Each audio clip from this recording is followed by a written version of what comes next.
Okay, hi boys and girls, ladies and gentlemen, and whoever is watching from around the world. So, the FIBA Asia Cup 2022 quarterfinals are finally over, and what a quarterfinal game these last two games have been. First, I want to start by looking at how the semifinals are appearing right now. So, by the way, the semifinals will be played on Saturday, and so the semifinals currently stand as Lebanon versus Jordan and New Zealand versus Australia. So it's kind of funny. It's like a Oceania region, Oceania area versus the two Middle Eastern countries, right? So like that. Again, the matches today were generally better than I expected. Um, of course, the first one, and not to be that guy, but most of my guesses from my previous videos have, I think, not most of them, but all of them have become true. Like I said, so to start with the Japan-Australia game first, in the first video, I said it before while I was analyzing reviewing the previous games, the biggest problem Japan will have will be the injury of Watanabe, and this proved to be very true actually. And in fact, if you look at the score of the score of the game was the Japanese game Australia 99, Japan 85. And, when I look at this score, I see something very interesting. I see that, there's a 14-point gap. And usually, if you look at the games that Watanabe plays in, he scores about, 14, 16, 18 points. So if Watanabe actually did managed to play today, I think this game would have been very close. In fact, Japan would probably have won, or we might have gone over to overtime. So the 14-point difference, I think, mainly is because of Watanabe's absence in Japan. Now, to give some important information about the game. So Froling again for Australia. Froling was excellent. There is something about Australia and the big man. They produce some of the best big man, best centers in the game ever. I mean, if you go back into their history, they had guys like Luke Longley from the Chicago Bulls, and after that they had Andrew Bogut, again very successful in the NBA. Luke Longley was a multiple NBA champion. Andrew Bogut, again NBA champion as far as I remember. And then you have big guys like Joe Ingles currently playing in the NBA, and then you have guys like Andrew Baines. So Australia has, I think, maybe something in the water or something in the air. They have this excellent ability to, basically create big guys, centers, solid centers. So Froling is another one of these Australians also solid centers. But if you look at all three of the current, I mean, in this squad for Australia, there isn't, guys like Ingles or guys like Baines, playing currently. But if you look at the replacement centers, I mean, all three of them are solid. You have guys like Froling, you have guys like Wade. Wade is I mean, I have to, give a special mention to Rice Wake. He's a guy. He's like an absolute superb shooter. I mean, don't consider this a hyperbole, but I think he's probably the best shooting center that I have ever seen in my life. And I think there Tibor Plyce is also, I think, in this category. I would put uh, I would put basically Wake in this in same category with Tibor Plyce, and I would say those two are probably the best shooting big guys, best shooting centers I have ever seen, and we saw that in the game with Japan. I mean, Wake he shot lights out, and he actually made 3 points in the very crucial points of the game as well. Just when Japan was about to close the gap and catch up with Australia, and he made several very critical 3 points. So Vague is a very good 3-point shooting big man. And the reason I like Froling is currently, I think, the number one center of this Australian squad. And Froling is like smooth operator, basically. He has the moves down low, he has the fundamentals, the center moves, but he can also, if he wants to, he can step out and shoot the three. He can do the hard work, he can do the hustle, get the rebounds. He's not afraid to take hits. Basically, he's a very solid big guy. Of course, when we talk about Australian big guys, we should also mention their third big guy, Thom Maker. Maker is again one of those all-around guys.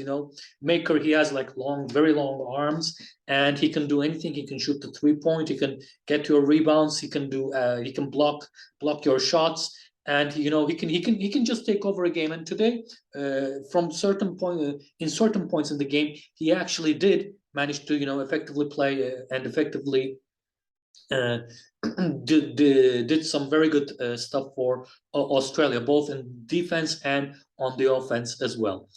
Of course, like I said before, Japan, really struggled without Watanabe in the lineup, and in fact, this game showed, I think, everybody how important how important of a role Watanabe actually plays for the Japanese squadron.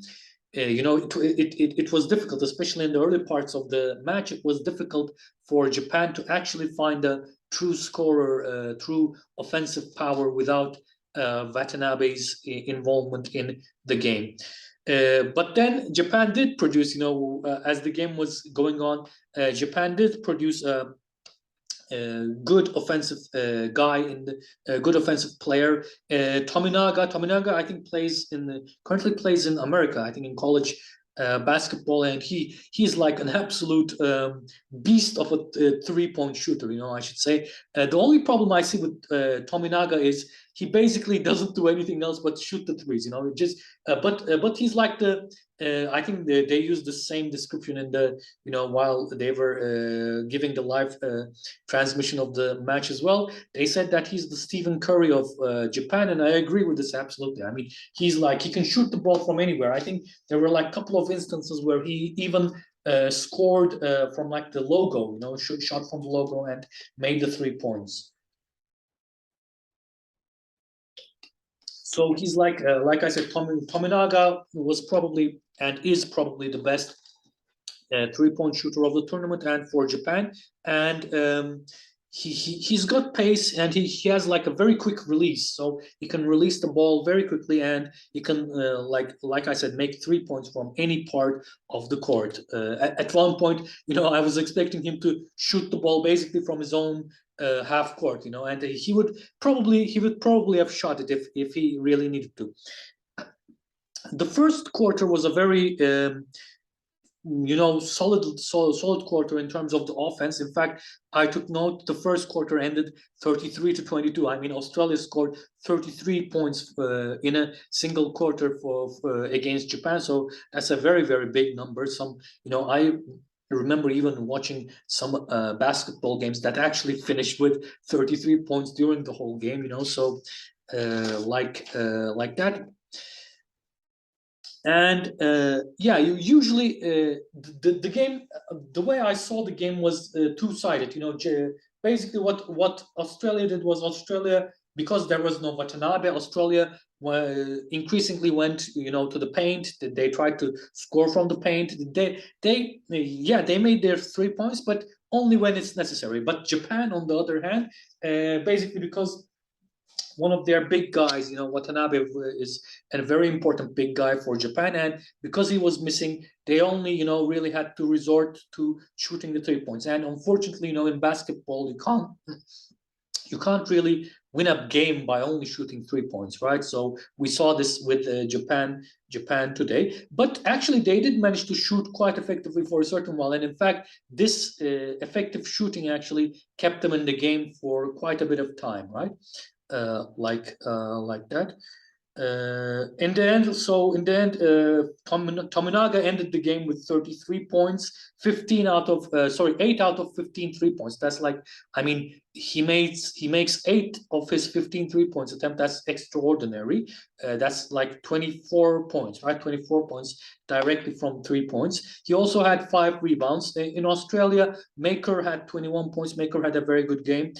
Wake had 18 points. Of course, when talking about Australian big man, I forgot to mention Keanu Pinder. Pinder is also another one of those solid, Australian big man that I was talking about at the beginning of the video.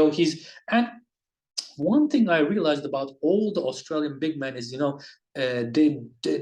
don't just do a single thing. All of them can, go outside, can shoot the 3-point, can, pass if it's necessary. So it's like I said, it's like a factory at this time. And I think in Australia, they make like very, very efficient, very good big guys in there. Okay, so yeah, so that's basically in general what I was going to say about the Australia Japan game.